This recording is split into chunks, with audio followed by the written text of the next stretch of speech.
Nous ne savons pas exactement d'où viennent les Amazighs. Ils étaient déjà là quand les Romains ont conquis l'Afrique du Nord. En se convertissant, les Berbères deviennent les sujets de l'Empire islamique et sont désormais sous sa protection. Mais ce sont aussi des guerriers chevronnés. Cela n'échappe pas aux chefs arabes dont la cible suivante est le royaume wisigoth d'Espagne, désormais bien vulnérable.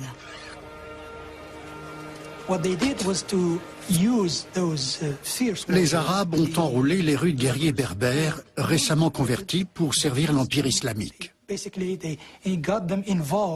C'est ainsi que la grande majorité de l'armée qui a envahi la péninsule ibérique était composée d'Amazighs, c'est-à-dire de Berbères.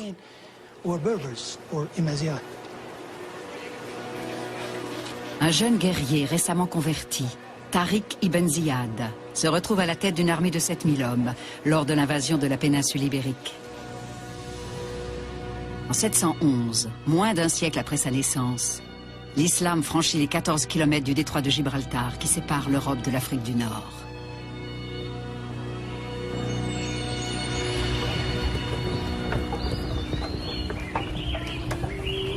Dans le sud de l'Espagne, Tariq ibn Ziyad et ses hommes affrontent l'armée du roi des Visigoths, Roderick, lors de la bataille de Guadalete. D'après la légende, il aurait dit à ses hommes « N'en doutez jamais, quand les deux armées se feront face, vous me verrez chercher ce Roderick, tyran de son peuple, pour le défier au combat, si Dieu le veut. »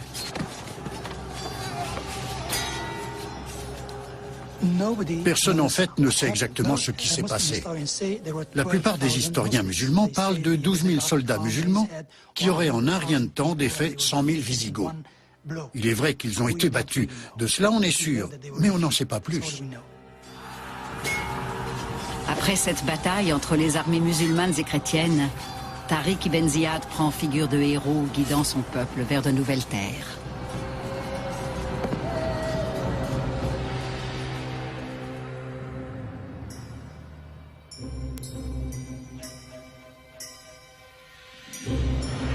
En 711, l'islam s'étend jusqu'à l'Espagne, une contrée déjà riche de l'héritage de l'Empire romain chrétien, mais aussi des cultures juives et visigothiques.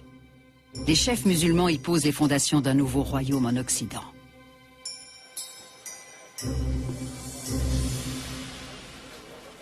Dans les villes conquises, les armées musulmanes trouvent des alliés parmi les juifs persécutés. À l'arrivée des Arabes en 711, la situation ne pouvait que s'améliorer pour les Juifs. D'un point de vue de minorité, l'islam offrait effectivement des avantages certains. D'après la légende, les musulmans auraient même fourni des armes aux Juifs qui les aident à combattre les Visigoths. Selon des historiens musulmans de l'époque, Tariq ne disposait pas de suffisamment de soldats pour consolider sa position dans les villes conquises.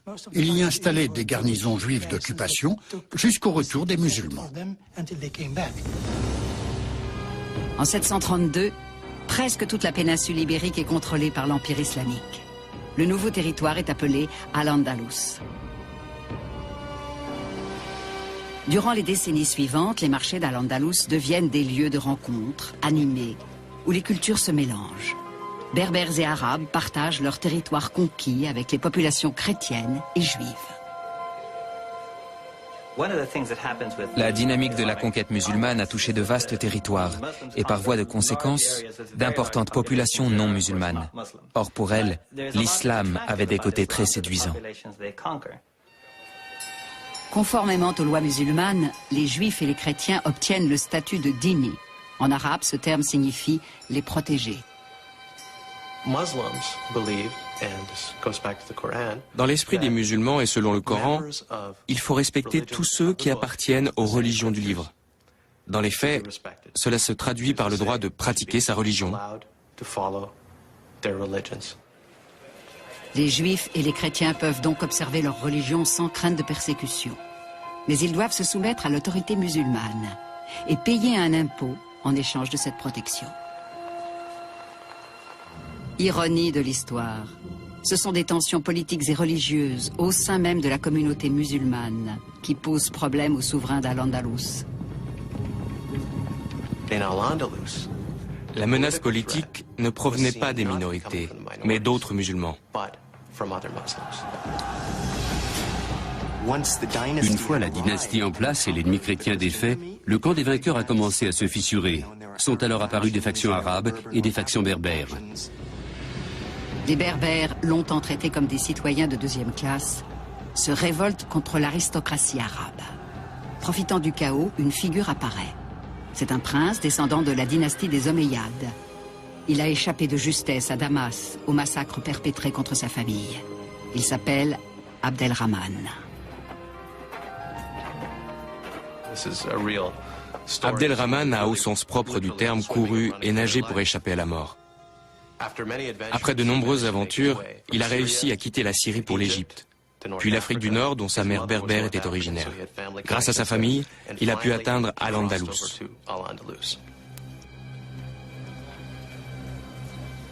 Abdelrahman a peut-être échappé aux événements sanglants de Damas, mais son pays d'exil est ravagé par la violence. La révolte des Berbères bat son plein.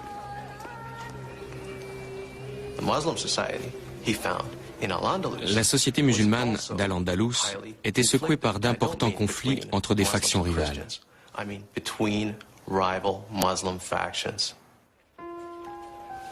Abdelrahman trouve un soutien parmi les populations des villages qui désirent ardemment un chef puissant. Ce fils d'une berbère et d'un arabe a les qualités requises pour apaiser les tensions entre les deux groupes.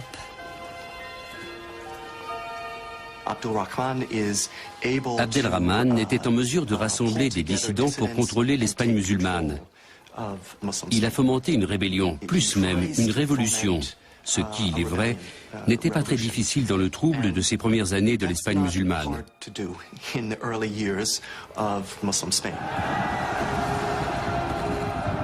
Abdelrahman unifie la population et affronte Youssouf al-Firi, le gouverneur corrompu d'Al-Andalus, à la bataille du Guadalquivir.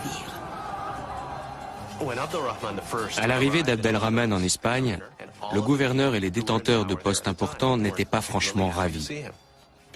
À leurs yeux, il n'était pas un libérateur, mais une menace.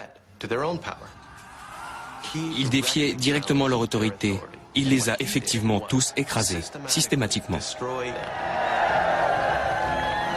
Après sa victoire, Abdelrahman se proclame émir et choisit Cordoue, une ville toute proche, pour capitale de son nouveau royaume. Inspiré de la splendeur du palais de sa famille à Damas, Abdelrahman ordonne la construction d'une magnifique mosquée.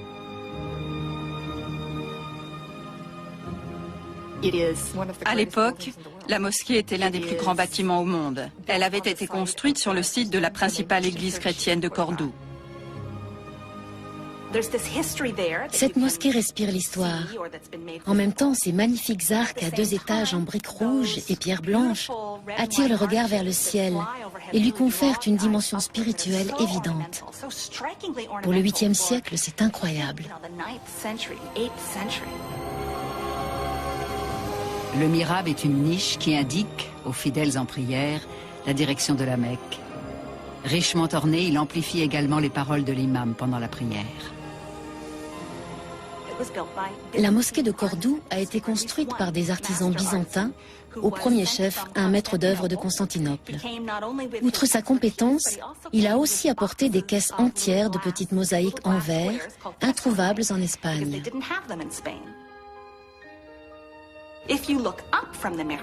Dans le mihrab, si vous levez la tête vers la coupole, vous retrouvez des arcs qui s'entrecroisent, mais ils ne cloisonnent rien. Au contraire, ils portent votre regard vers une autre coupole, dont on suppose qu'elle représente le cosmos ou les cieux. Et ces arcs sont aussi incrustés de ces mêmes mosaïques.